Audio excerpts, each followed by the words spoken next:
seen the legal opinion, but I can't talk about it because it's classified. I've seen the targeting criteria, but I can't talk about them because they're classified. I've seen the secret list of DTOs against whom we have declared war that even they haven't been informed of, but I can't talk about it because it's classified. But I would urge all of my colleagues to go to the SCIF and read the targeting criteria and get briefed about it, and then also look at all of the files of all the strikes that have taken place. I've done that with the first 46 strikes or so.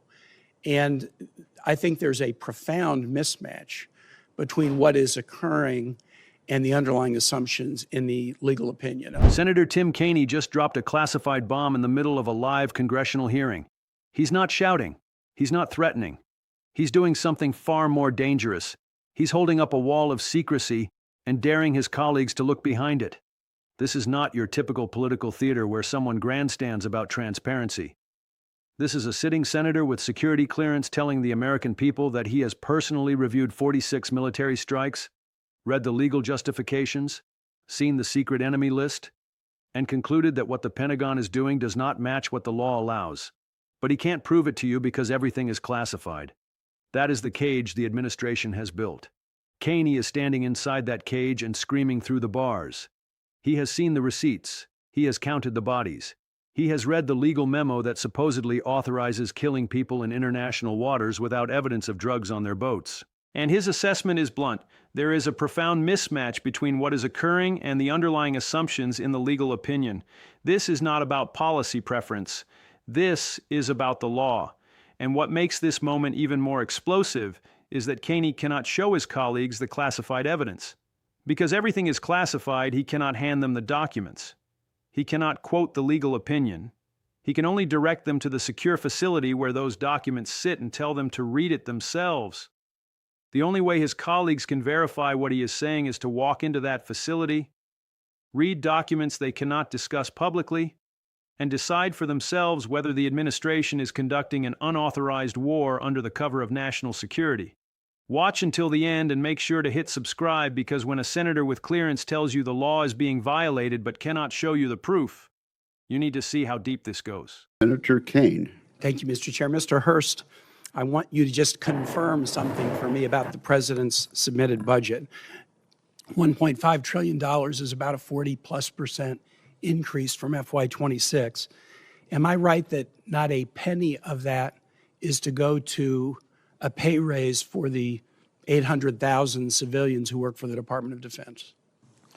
We have 4.2% of a civilian salary set aside for bonuses to make sure we can recognize high performers in the civilian workforce. But you have guaranteed pay raises for the active duty and the Guard and Reserve component, but no guaranteed raises for There are civilians. guaranteed raises for the military, but in the last year, this department's given out more civilian bonuses. Well, if we're going to increase the defense budget by that much, I would hope the committee would take a look at this.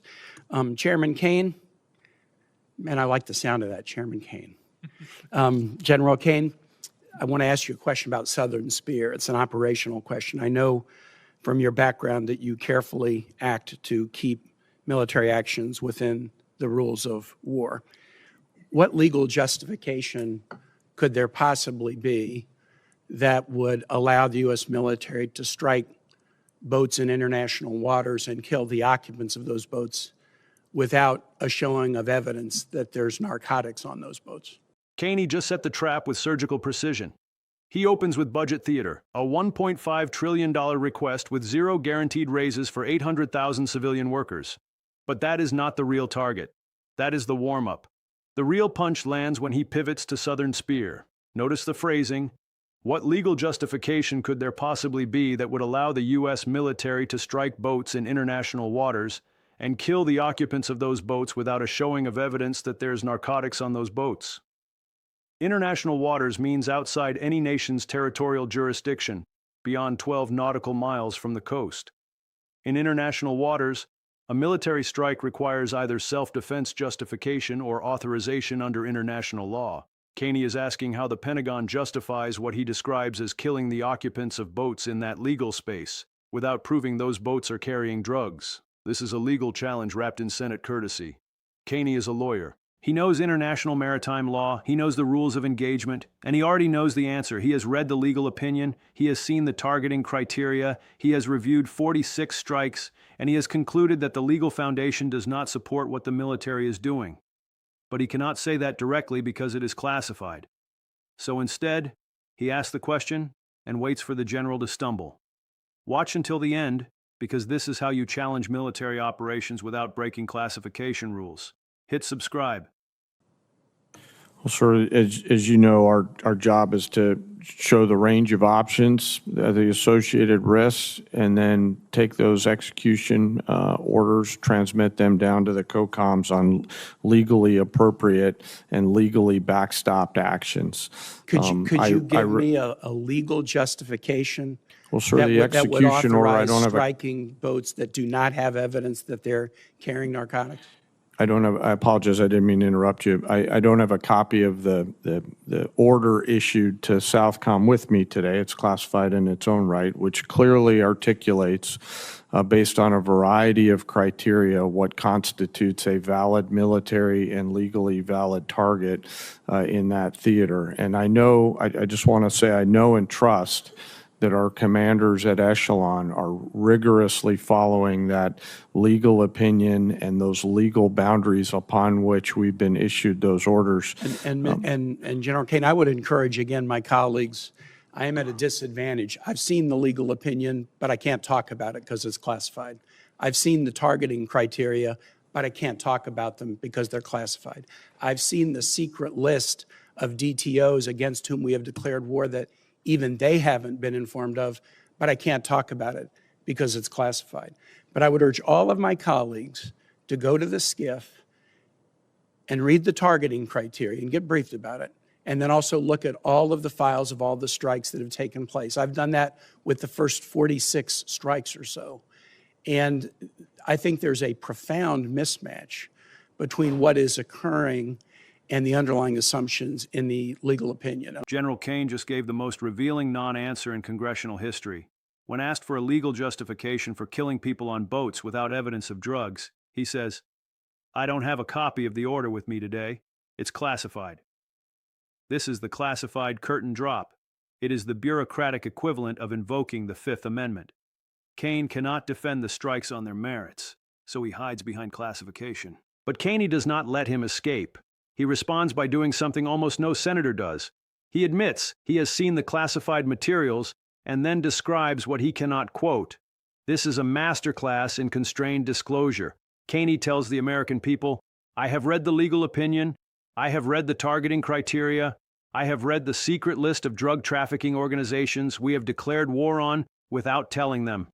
And I have reviewed 46 strikes. And my conclusion is that there is a profound mismatch between what is occurring and the underlying assumptions in the legal opinion." That phrase, profound mismatch, is Kaine's way of saying that the operations taking place in the field do not align with the assumptions that the legal opinion was built on.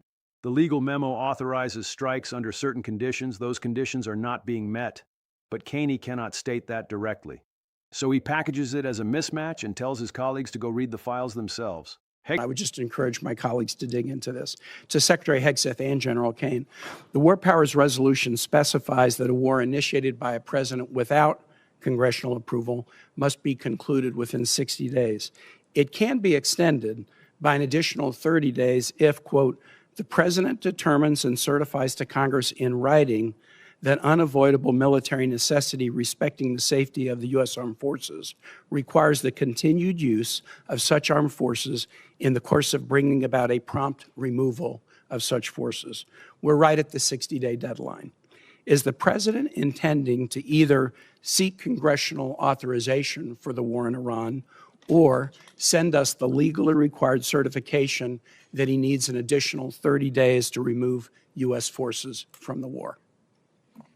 Just briefly on the previous question, we do know that these are designated terrorist organizations, so we treat them like the Al-Qaeda of our hemisphere, just as a note. But that was not the question I asked. I know there's more to that question. I just think it's important for the public to understand that. There's no willy-nilly targeting of drug boats. We know exactly who these people are affiliated with. I was asking about what's on the boats. On Iran, Ultimately, I would defer to the White House and White House counsel on that. However, we are in a ceasefire right now, which our understanding means Hegseth just tried to change the subject, and Kaine shut it down in real time.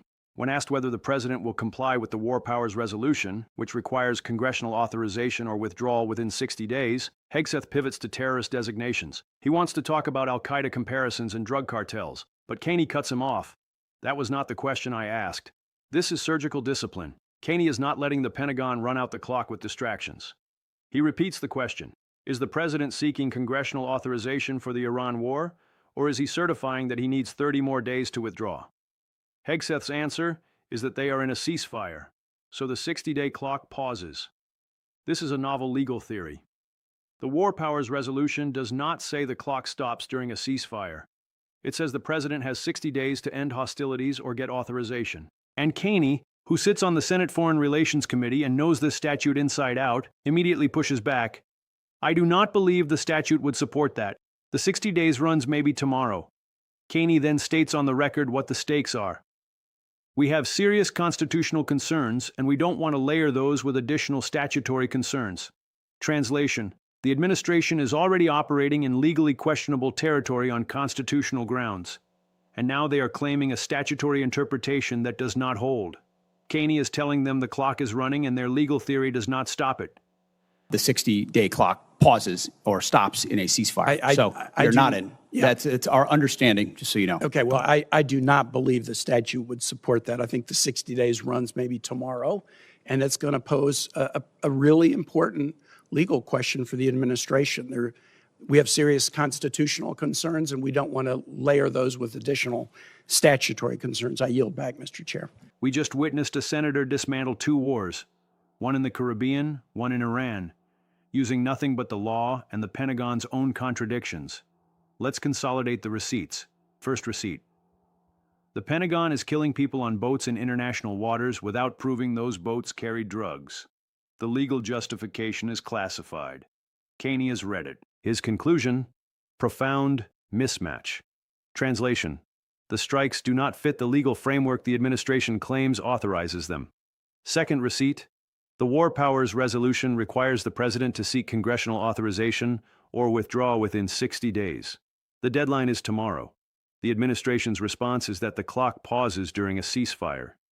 Kaine's response: the statute does not support that. Third receipt. Kaine has reviewed 46 strikes under Operation Southern Spear. He has seen the secret enemy list. He has read the targeting criteria.